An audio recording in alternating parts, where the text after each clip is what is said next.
Good afternoon. My name is Sally Talberg, Chairman of the Michigan Public Service Commission. I call this meeting of the Commission to order on July 9th, 2020 at 1:30 p.m. Madam Secretary, please call the roll. Chairman Talberg. Present. Commissioner Scripps. Present. Commissioner Phillips. Present. Madam Chairman, you have a quorum. Thank you. All right, I'm going to go through our routine script just with this continuing to be held remotely, that this meeting's being held using Microsoft Live Event, and it's compatible with all browsers except Safari, and telephone relay service is available through the phone option. We call out participant names before speaking to support those listening by phone or using the relay service. And as indicated in the notice for today's meeting, if we lose a connection, the commission will be considered in recess and will attempt to reestablish a connection. But if we're unable to do so within 30 minutes, we will adjourn. And decisions made prior to the disconnection will be binding. Other business will be handled at a future meeting of the commission. We will not recess or adjourn due to technical issues experienced by individual members of the public. The meeting will be recorded, however, and available for future reference on the Commission's website. And in addition, the commissioners can receive comment via dedicated email, mpsc_commissioners@michigan.com. And that's also in the little chat Q&A feature using the live stream event for reference. And we also have it on the meeting notice for today. If you do have intermittent internet service or limited service, you should consider listening to the meeting via telephone, not the computer, so there's not an interruption if you end up missing part of the meeting. Another option is to watch the meeting through your internet service with the sound muted and then listen to the audio from your phone. But please keep in mind the video feed has a slight delay while the telephone line is in real time. We will have an opportunity for the public to make comment as provided in the agenda. Just a couple of notes about this. First, comments should be limited to one per person and one can be made verbally by calling in or writing via the live stream Q&A feature, and I'll go through some of the details of that. If you're participating using the Teams application, you can use the Q&A feature and type your comments in the box. You can do that at any time during our meeting and we'll have those queued up to read. The Q&A function can also be used to request technical assistance or to submit public comments directed to the commission. If you'd like to make verbal comments, you must do that by calling into the meeting by phone, and we will be muting attendees just to minimize disruptions until we reach the time for public comment. Our first order of business is approval of the agenda for today's meeting. I'll recognize Commissioner Scripps for a motion. Thank you, Madam Chair. I move for the approval of the agenda for today's commission meeting. Commissioner Phillips. Second. Any discussion? All right, we'll have a roll call vote on the motion. Commissioner Scripps. Aye. Commissioner Phillips. Aye. I also vote in favor of the motion. The motion carries by unanimous vote and the agenda is approved. Next up, we have the meeting minutes from the June 30th, 2020 Special Commission meeting, and I'll recognize Commissioner Scripps. Thank you, Madam Chair. I move for the approval of the minutes from the June 30th, 2020 Special Commission meeting. Commissioner Phillips. I second the motion. Any discussion? All right, we'll have a roll call vote on the motion to approve the meeting minutes. Commissioner Scripps. Aye. Commissioner Phillips. Aye. I also vote in favor of the motion. The motion carries by unanimous vote and the commission meeting minutes of June 30th, 2020 are approved. Next up, we have on the agenda the approval of orders on the consent agenda. And today the commission is assisted by Staff Attorney Barb Kunkel. I'll recognize Ms. Kunkel. Good afternoon. Today's consent agenda consists of 7 communication matters, 2 electric matters, and 5 gas matters. The proposed orders and minute actions for these matters have been thoroughly vetted by the Commission's technical and legal staff and are ready for your approval. All right, I'll recognize Commissioner Scripps. Thank you, Madam Chair. I move for the approval of the orders on today's consent agenda. Commissioner Phillips. Second. All right, is there any discussion? It seems as someone's dog either likes or dislikes the orders on the consent agenda and wanted to speak up. But with that, we'll have a roll call vote on the motion to approve the orders on the consent agenda. Commissioner Scripps. Aye. Commissioner Phillips. Aye. I also vote in favor of the motion. The motion carries by unanimous vote and the orders on the consent agenda are approved. I'll turn it back over to Ms. Kunkel. I apologize for the dogs. Hopefully no. they'll like the rest of the meeting better. Item 4A1 is case number U-17377, which involves setting the low-income energy assistance funding factor. The order before you establishes a deadline for filing of comments on the proposed factor. I recognize Commissioner Scripps. Thank you, Madam Chair. I move for the approval of the order in case number U-17377. And Commissioner Phillips. I second the motion. Any discussion? All right, we'll have a roll call vote on the motion to approve the order. Commissioner Scripps. Aye. Commissioner Phillips. Aye. I also vote in favor of the motion. The motion carries by unanimous vote. The order in case number U-17377 is approved. Ms. Kunkel.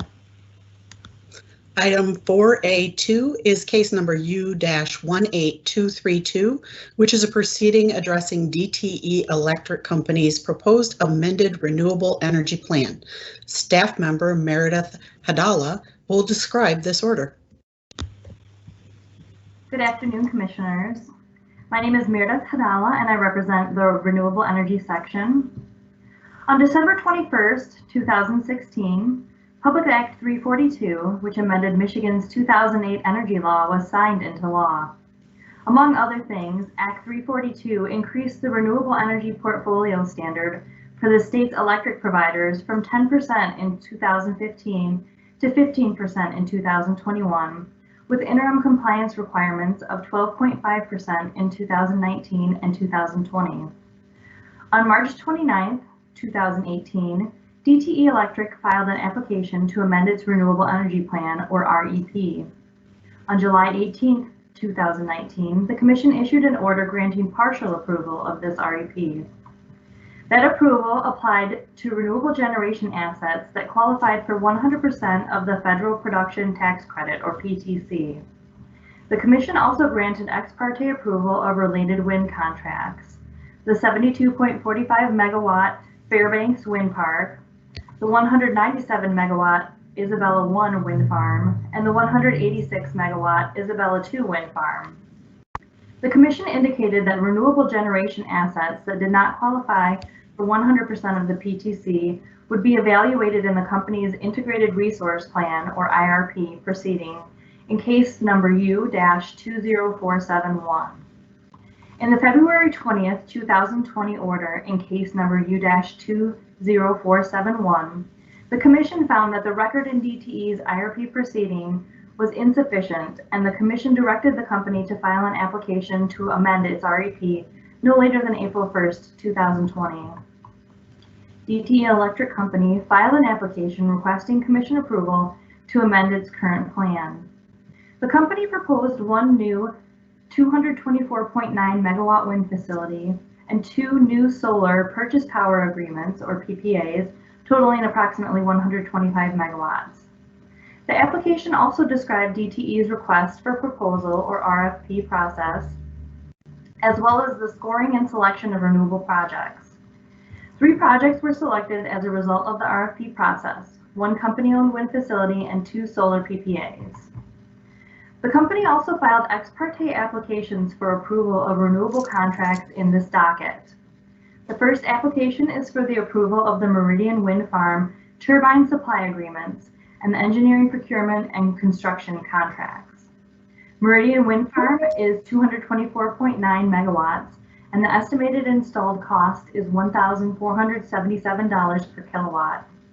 The turbine equipment qualifies for 80% of the Federal Production Tax Credit. The second application is for the approval of the Assembly Solar PPA and the River Fork Solar PPA for projects to be constructed in Shiawassee and Calhoun counties, respectively. Assembly Solar is anticipated to provide 79 megawatts of renewable energy, and River Fork Solar is expected to provide 49 megawatts. Both PPAs are for 25-year terms, and both projects qualify for the 30% investment tax credit for solar. The order before you in case number U-18232 approves the amendments to DTE's Renewable Energy Plan. The changes to the plan will not result in a renewable energy surcharge increase, which is currently set at $0. The expected costs of the REP approved today in this order will be reconciled with the actual costs incurred in the company's next renewable energy reconciliation proceeding. The order also approves the change in the transfer price method in order to prevent the accumulation of a regulatory asset. The order before you provides direction on issues to be addressed in future solicitations by DTE and through the My Power Grid competitive procurement work group that is to be launched later this summer. Finally, the order before you also approves the Meridian Wind Farm turbine supply agreements and the engineering, procurement, and construction contracts, as well as the PPAs for Assembly Solar and River Fork Solar. Thank you. Thank you, Ms. Hadala. Commissioner Scripps. I move for the approval of the order in case number U-18232. Commissioner Phillips. I second the motion. All right, and I have a few comments on this. First, I just want to acknowledge that it did take us a while to get to this point to approve DTE's plan for meeting the state's updated renewable portfolio standard. But I think we're in good shape now, and today's order provides much needed certainty on the near-term renewable energy investments. It's important to point out that we've been operating under the competitive bidding guidelines developed shortly after the 2008 law, creating the state's renewable portfolio standard.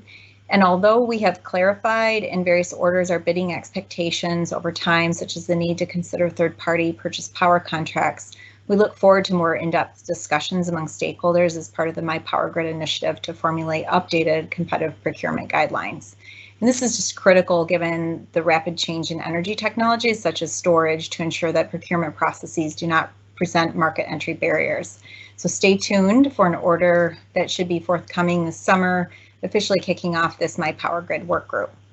And with the approval of this order, I also just wanted to celebrate a little bit. We now have all MPSC regulated utilities with approved renewable energy plans to comply with the state's renewable portfolio standard of 15% by 2021.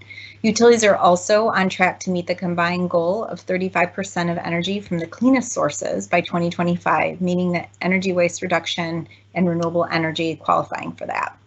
And nearly all of the utilities have voluntary commitments to reduce carbon emissions, in many cases net zero by 2050, and to make additional investments in renewable energy. And we're seeing strong customer interest in voluntary green pricing programs that were included in the 2016 energy laws, where customers can obtain up to 100% of their electricity from renewable energy. It's just a lot of change happening, and it's exciting. DTE's investment in renewable energy represents over 2,000 megawatts, including the new wind project and the 2 solar purchase power agreements approved in this order today.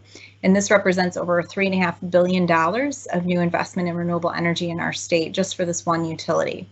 DTE is also investing in the Blue Water gas plant that's under construction in Southeast Michigan and will help maintain electric reliability with all the coal plants closing in the region. And since I joined the MPSC in 2013, Michigan has been fundamentally changing its resource portfolio from a heavy reliance on coal to a more diverse, cleaner mix that we have today. I appreciate the direction from the legislature on these issues, particularly the 2016 comprehensive energy reform laws that were passed with broad bipartisan support, and all the work by the utilities, staff, stakeholders as we navigate this change in the energy industry. Also, just want to appreciate the participation of the parties in this case as it helped guide our decision making, and the hard work of the staff and our attorneys and advisors for handling this under a compressed time frame. And with that, any further discussion on this order?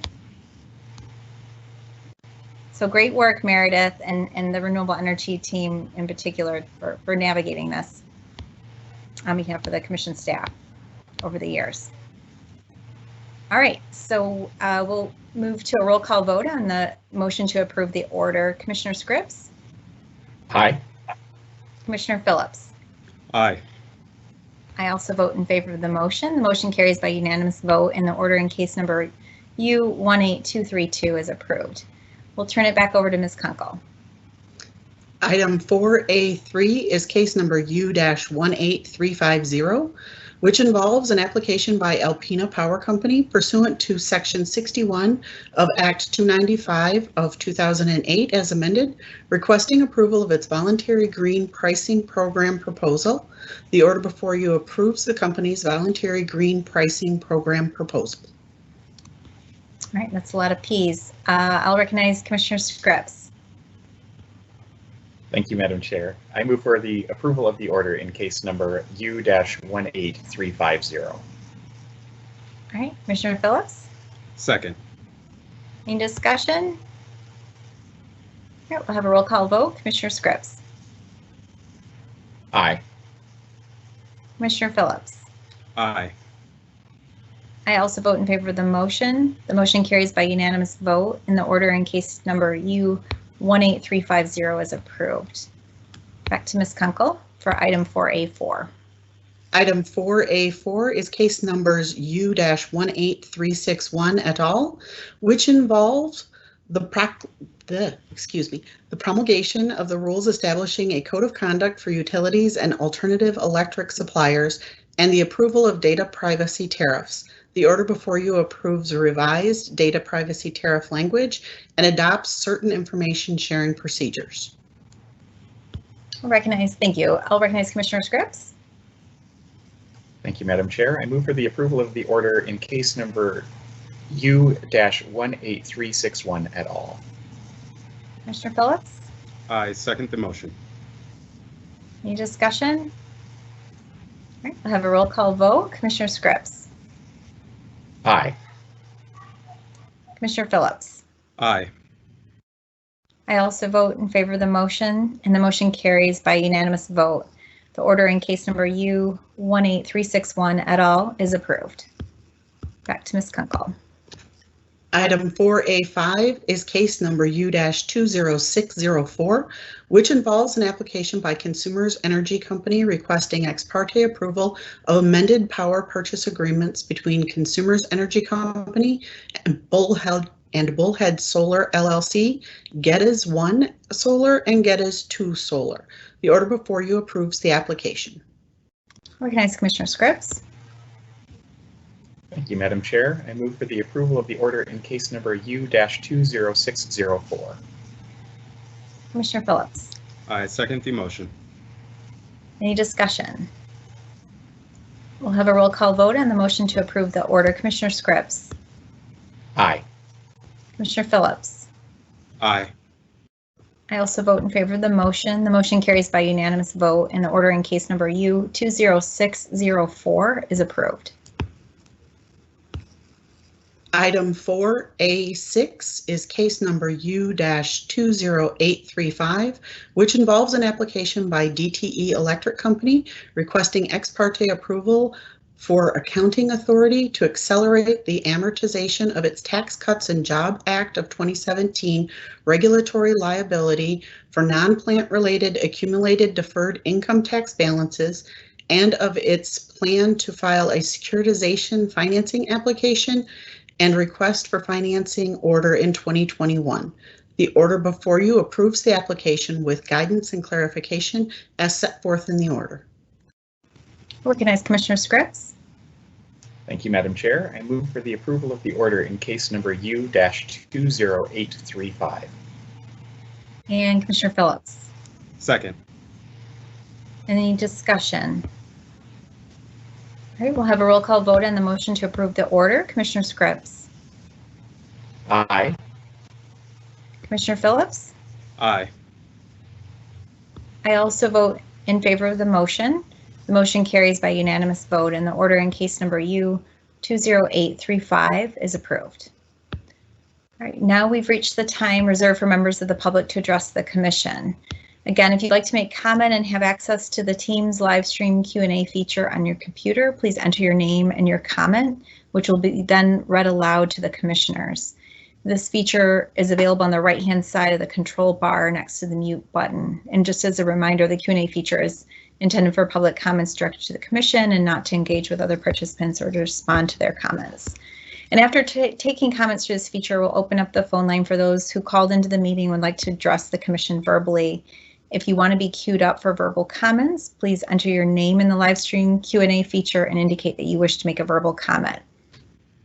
I will first call on these names in the order received, and after hearing from the individuals listed in the Q&A, we will ask if there are any comments from individuals who are on the phone line but not using the online Q&A feature.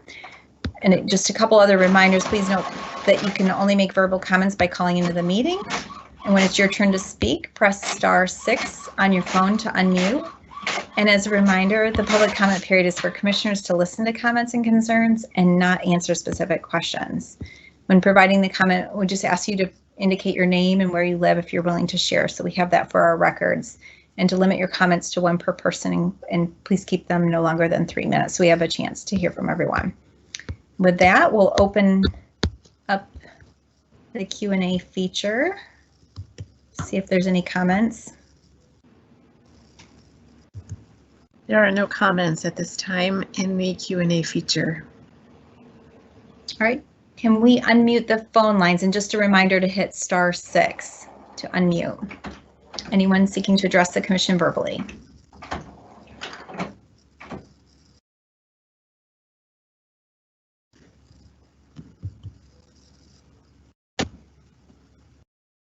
All right. Looks like we have no comment. All right, so just a couple of announcements. Despite the impact of COVID on electricity consumption this year, demand is high due to the hot weather, with both regional transmission organizations serving Michigan issuing alerts this week in response to the tight supply conditions and planned or unplanned power plant outages. So next week is also supposed to be hot.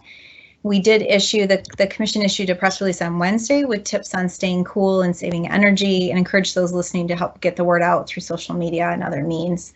This not only helps with customers' own bills, but it also assists with reliability and affordability for all customers, as these periods of peak demand are when the most expensive sources of energy are used. I also want to acknowledge Commissioner Scripps for being selected to serve on a special task force on emergency response, including the subgroup on COVID, established by our National Association of Regulatory Utility Commissioners, or NARUC. It's a great opportunity to share what we've learned and gain insights from other regulators around the country, and just really appreciate his willingness and leadership in this regard, and representing Michigan in this important effort. Are there any other announcements? No? All right. Our next commission meeting is scheduled for July 23rd, 2020 at 1:30 p.m. and we do expect that to be a remote meeting using the Teams live stream platform. And I'll just ask if there's a motion to adjourn, Commissioner Scripps. Yes, Madam Chair, I move to adjourn today's meeting. Commissioner Phillips. I second the motion. All right, we'll have a roll call vote on the motion to adjourn the meeting. Commissioner Scripps. Aye. Commissioner Phillips. Aye. I also vote in favor of the motion. The motion carries by unanimous vote and the meeting is adjourned. Thank you.